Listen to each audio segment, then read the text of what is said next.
저는 20대 초반의 평범한 대학생입니다. 어느 늦은 여름밤, 동아리 모임이 끝난 후 귀가하던 중 그날따라 지하철역에서 집까지의 거리가 유독 길게 느껴졌습니다. 길가의 가로등 불빛이 어렴풋이 깜빡거리고 바람은 불지 않는데 주변의 나뭇잎이 살랑거리는 것을 보고 왠지 모를 소름이 돋았습니다. 속도를 올려 집으로 서둘러 발걸음을 옮겼지만 가슴속에는 이상한 불안감이 사라지지 않았습니다. 아파트 단지 입구에 도착했을 때 멀리서 사람의 그림자가 보였습니다. 처음에는 그냥 지나가는 사람이라고 생각했지만 그 그림자는 오로지 저의 방향을 향해 서 있었고 움직이지 않았습니다. 순간 등 뒤로 식은땀이 흘렀습니다. 착각이겠지 라고 생각하며 최대한 마음을 진정시키고 집으로 향했는데 이상하게도 그 그림자는 제가 가는 곳곳마다 아른거리고 있었습니다. 걷는 속도를 늦추면 저도 모르게 걸음이 느려졌고 빨리 걷기 시작하면 멀어지는 것 같지만 여전히 시야에서 사라지지 않았습니다. 아파트 엘리베이터를 타고 집으로 올라가려는데 엘리베이터 문이 열릴 때마다 아무도 타고 있지 않았음에도 불구하고 누군가 타고 있는 것 같은 불쾌한 느낌이 드는 겁니다. 겨우 집에 도착하여 문을 잠그고 안도의 한숨을 내쉬면서도 눈치는 계속 주위를 살피고 있었습니다. 그날 밤 잠에 들지 못하고 뒤척이다가 새벽녘에야 겨우 잠이 들었습니다. 꿈속에서 그 그림자가 다시 나타났습니다. 이번에는 훨씬 가까이서 나타나는데 그제서야 그림자의 형체가 분명해졌습니다. 어린 시절에 잃어버린 친구 민희였습니다. 민희는 몇 년 전 불의의 사고로 세상을 떠났고 저는 그 소식을 듣고도 장례식에 가지 못했던 게 마음에 걸렸습니다. 꿈속의 민희는 말없이 저를 바라보기만 했습니다. 그 눈빛 속에는 원망이 가득했고 마치 저에게 무언가를 말하고 싶어하는 듯했습니다. 아침이 밝고 나서도 그 꿈은 머릿속을 떠나지 않았습니다. 직감적으로 민희가 무언가 중요한 메시지를 전하고 싶어 한다는 생각이 들었습니다. 몇 주 후 저는 용기를 내어 민희의 가족이 사는 집으로 찾아갔습니다. 민희의 어머니는 저를 반갑게 맞이했지만 그녀의 눈에는 깊은 슬픔이 가득했습니다. 조심스럽게 민희에 대한 꿈 이야기를 꺼내자 그녀의 어머니는 제 손을 꼭 잡으면서 이야기를 시작했습니다. 민희가 사고로 세상을 떠나기 전 저에게 무엇인가 전하겠다고 했는데 결국 전하지 못한 것이 있다는 걸. 민희의 어머니는 민희가 남긴 노트를 꺼내 보여주었고 그 속에는 여러 친구들에게 보내고 싶었던 진심 어린 메시지들이 적혀 있었습니다. 그리고 저에게는 항상 고마웠고 미안해라는 짧은 메모가 남겨져 있었습니다. 그날 이후로 저는 민희의 그림자를 더 이상 보지 못했습니다. 아마도 그녀는 전하지 못했던 말을 전하면서 마음의 짐을 덜게 되었겠지요. 하지만 그 꿈은 아직도 가끔 제 머릿속을 맴돌며 그녀와의 추억을 돌이켜보게 만듭니다. 이는 참을 수 없는 아쉬움과 동시에 소중한 인연의 의미를 더욱 크게 느끼게 해준 사건이었습니다. 두 번째 이야기. 어느 날 밤 나는 꽤 낡고 오래된 아파트로 이사를 하게 되었다.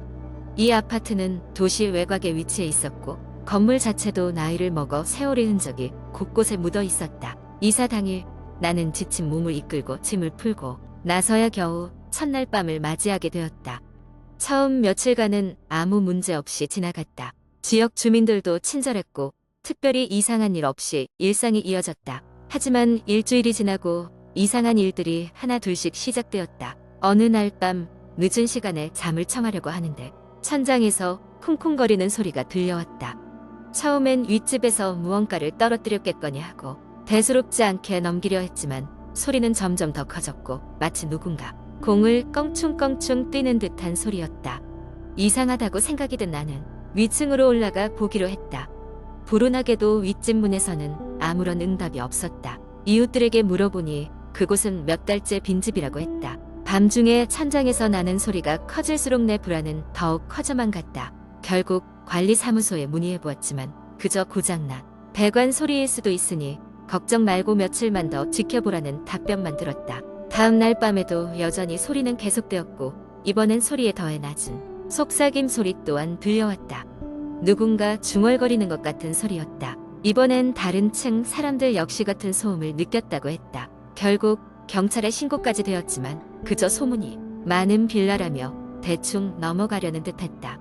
며칠 후 아침에 우편함을 확인하려고 내려갔을 때 낡은 우편함 사이에서 이상한 편지를 발견했다. 흰 봉투 안에는 묵직한 무게의 철제 열쇠와 함께 택배실을 확인하지 말 것 이라는 문구가 적힌 짧은 편지가 들어있었다. 이상하다는 생각과 함께 택배실을 슬쩍 열어보았다. 그곳에는 이미 오래전에 폐기된 듯한 짐들과 먼지로 가득했다. 하지만 그곳에서는 깔끔히 포장된 나의 이름이 적힌 상자가 놓여 있었다. 상자 안에는 한 장의 오래된 사진과 함께 녹슨 자물쇠가 있었다. 사진 속에서는 지금 내가 사는 아파트 건물이었고 그 앞에 하얀 옷을 입은 사람들이 서 있었다. 그들의 얼굴은 모두 모자이크 처리되어 있었고 내가 전혀 알 수 없는 알파벳으로 적힌 글자가 뒤쪽 앙상블을 꾸미고 있었다. 매일 밤 천장에서 나는 소리와 속삭임은 점점 더 깊어져 갔다. 이제는 문틈으로 차갑고 울리는 바람마저 새어나오고 있었다. 그리하여 더 이상 견딜 수 없게 된 나는 우편함에서 찾았던 열쇠로 아파트 옥탑 이문을 열어보기로 했다. 옥탑은 예상 외로 깔끔한 상태였다. 하지만 그곳 한 구석에는 뭔가가 있는 듯한 느낌이 들었다. 조심스럽게 접근하니 낡은 장식장 안에 내 사진에 보였던 옷을 입고 활짝 웃고 있는 사람의 사진이 놓여 있었다. 사진의 사람은 나와 같은 체형이었고 나와 같은 눈동자를 가지고 있었다. 직감적으로 내가 이 아파트에 오기 전부터 무언가가 나를 지켜보고 있었음을 느꼈다. 결국 나는 그곳에 머물기 힘들어져 짐을 싸고 황급히 아파트를 빠져나왔다. 그리고 시간이 지난 후 아파트에 대한 기사를 보게 되었다. 그곳은 오래전부터 정체불명의 소문이 돌던 곳이었고 많은 사람이 그곳에서 사라졌다는 기록이 발견되었다. 무당이 그곳을 한번 돕다가 사람을 불러 모으는 찰나에 문이 열렸다며 다시는 그 아파트에 들어가지 않았다는 전설도 있었다. 나는 그때의 기억이 아직도 생생하지만 이젠 거기서 벗어난 것에 감사하고 있다. 대신 그 이후로도 종종 낯선 꿈속에서 그 아파트의 신비한 속삭임을 듣곤 한다. 그곳엔 정말 무엇이 있었던 것일까? 지금도 그 의문은 여전히 풀리지 않고 내 머릿속에서 유령처럼 맴돌고 있다. 세 번째 이야기. 어느 조용한 시골 마을에 철수가 이사 온 것은 한 여름밤의 일이었다. 철수는 도시의 복잡하고 혼잡한 생활에서 벗어나고자 조용한 전원주택을 꿈꾸며 이곳으로 이사한 것이었다. 새로 이사 온 집은 산속에 자리 잡고 있었고 이웃집과는 상당히 떨어져 있었다. 그곳에서 철수는 자신만의 시간을 보내며 농사도 짓고 자연을 즐기기로 마음먹었다. 이사 온 첫날 밤 철수는 짐을 정리한 후 피곤한 몸을 이끌고 잠자리에 들었다. 깊은 산속이라 그런지 주변은 쥐 죽은 듯 고요했고 창밖으로는 산들바람에 나뭇잎이 닿는 소리만 희미하게 들려왔다. 하지만 그런 평화도 잠시. 자정이 넘었을 무렵 갑자기 철수의 창문을 두드리는 소리가 들렸다. 놀란 철수는 침대에서 벌떡 일어나 창문을 향해 걸어갔다. 두드림 소리는 일정한 간격을 두고 계속되었고 철수는 용기를 내 창문을 열어보았지만 창밖에는 아무도 없었다. 다만 바람에 흔들리는 나뭇가지 몇 가지만이 어른거릴 뿐이었다. 철수는 별일 아니라고 생각하며 다시 잠을 청했다. 다음 날 철수는 마을 사람들에게 이 일을 이야기했다. 마을 사람들은 그저 바람 소리일 거라며 웃어넘겼지만 몇몇 사람들은 걱정스러운 얼굴로 그를 바라보았다. 한 할머니가 철수를 따로 불러 말했다. 이 마을에는 드물지만 가끔씩 설명할 수 없는 일들이 벌어지곤 했어요. 밤중에 들리는 소리는 그저 바람 소리가 아닐 수도 있어요. 조심하도록 하세요. 그날 밤 철수는 다시 창문 두드리는 소리에 잠에서 깼다. 이번엔 두드림 소리가 더 크게 들렸고 철수의 가슴에 섬뜩한 공포가 스며들었다. 그는 용기를 내어 방문을 열고 나갔다. 평소와 다를 것 없는 거실과 부엌, 좁은 복도를 지나 현관까지 걸어갔다. 현관문을 열어젖히자 갑자기 차가운 바람이 그를 덮치듯 불어왔다. 문 밖에는 낡은 종이 한 장이 떨어져 있음을 본 철수는 종이를 주워 자세히 살펴보았다. 그곳에는 돌아가지 않으면 안 된다는 문구가 붉은 글씨로 적혀 있었다. 다음 날 아침 철수는 경찰서를 방문했다. 경찰은 이 지역에서 이런 일이 가끔 보고된 적이 있다는 말을 했지만 딱히 해결책은 없어 보였다. 황망한 마음을 안고 집으로 돌아온 철수는 그날 밤이 다가오는 것에 대해 두려워했다. 세 번째 밤 철수는 깊은 잠에 빠지지 못한 채 침대에 누워 있었다. 한밤중이 되자 직전의 소리보다 더욱 훨씬 악의적인 두드림 소리가 창문 너머에서 들리기 시작했다. 이번에는 창문 밖에서 소름 끼치는 웃음소리가 함께 들려왔다. 철수는 창문을 열려는 찰나 그 웃음소리가 그의 바로 등 뒤에서 들려오는 것을 느꼈다. 자신도 모르게 비명을 지르며 돌아섰지만 이번에도 역시 아무것도 없었다. 다만 바닥에는 붉은 손자국이 길게 번져 있었다.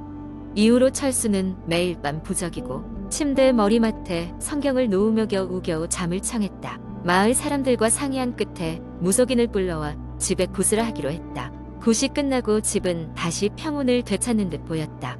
그러나 철수는 그 후로도 여러 해가 지나 도시로 되돌아갔지만 그 밤의 기억과 공포는 계속해서 그를 따라다녔다. 그는 여전히 밤마다 창문 두드리는 소리를 꿈속에서 듣곤 했고 가끔은 그것이 현실 속으로 파고들어와 깨어나곤 했다. 네 번째 이야기. 나는 30대 초반의 평범한 직장인이다. 작년 여름 손에 시간이 좀 생겨서 친구들과 함께 여름 휴가를 계획했다. 여러 장소를 두고 고민하던 중 자연 속에서 휴식을 취하고 싶다는 의견이 모아져 강원도의 깊은 산속에 자리 잡은 펜션을 예약하게 되었다. 그 펜션은 인터넷에서 사진으로 보기에는 매우 아름다웠고 도심 속의 지친 삶을 잠시 잊게 해줄 것 같았다. 드디어 출발일, 우리는 아침 일찍 차에 올라 펜션을 향해 떠났다. 도착까지는 약 3시간 반가량이 걸렸다. 도착해서 보니 펜션은 정말 그림 같았다. 산중턱에 자리 잡고 있어 주변 경관이 한눈에 내려다 보였고 맑은 공기가 일상에서의 피로를 잊게 해주었다. 첫날 밤은 정말 즐거웠다. 우리는 고기를 구워 먹으며 오랜만에 만난 친구들과 음주 가무를 즐겼다. 밤하늘의 별빛 아래서 웃고 떠드느라 시간 가는 줄 몰랐다. 그러다 잠자리에 들었는데 이상하게도 잠이 쉽게 오지 않았다. 창밖에서 불어오는 산바람 소리가 이상하게 살갗을 스쳐 지나가는 느낌이었다. 느낌이 쌓여서 창문을 닫으려던 그때 창밖에 뭔가가 보였다. 하얀 원피스를 입은 여자가 서 있었다. 소름이 돋았다. 내가 정신이 혼미해서 잘못 본 것일 수도 있었지만 그 순간 모공이 쭉 뼈서는 것을 느낄 수 있었다. 나는 친구들이 자고 있는 방으로 급히 들어가 문을 잠갔다. 혼자 무서워하기 싫었기에 친구들을 깨우고 상황을 설명했다. 하지만 친구들은 나를 별로 믿지 않는 눈치였다. 피곤하다고 다시 잠들기 바빴다. 그날 밤은 결국 거의 뜬 눈으로 지새웠다. 아침이 오고 일어난 친구들은 내가 과음을 해서 엊것을 봤다며 나를 놀려댔다. 나는 마음을 진정시키려 노력했다. 오전 내내 펜션 주변을 걸으며 원래의 즐거운 분위기를 찾아보려 했다. 그런데 점심 무렵 마을에서 펜션을 관리하는 아주머니와 마주치게 되었다. 나는 뭔가에 끌리듯 전날 밤에 본 것을 아주머니께 물어보았다. 아주머니는 잠시 눈치를 보다가 이곳 근처에 오래된 전설이 하나 있다고 했다. 몇 년 전에 이 산에서 한 여자가 실종되었는데 아직도 그 여자의 영혼이 돌아오지 못하고 방황하고 있다는 얘기였다. 지역 주민들은 종종 그 여자의 환영을 보았다고 했다. 나는 그 이야기를 들으며 소름이 돋았다. 만약 내가 본 것이 그 여자라면? 우리는 남은 휴가 내내 조심하며 지냈다. 밤이 되면 각자 방에 들어가 문을 잠그고 불을 켰다. 어딘가 모르게 불안한 기운이 맴돌았다. 확실한 것은 아무도 그 여자를 눈앞에서 보고 싶지 않다는 것이었다. 휴가 마지막 날, 우리는 패킹을 마치고 펜션을 떠나기로 했다. 차에 올라타기 전 나는 어딘가에 고마움을 전해야 할 것 같은 기분이 들어 펜션을 한 번 더 돌아보았다. 어쩌면 그 여자는 이곳을 떠나는 우리에게 이별을 고하고 있었을지 모른다. 언제일지는 모르겠지만 꼭 그녀의 영혼이 편히 쉬길 바라며 차에 몸을 실었다.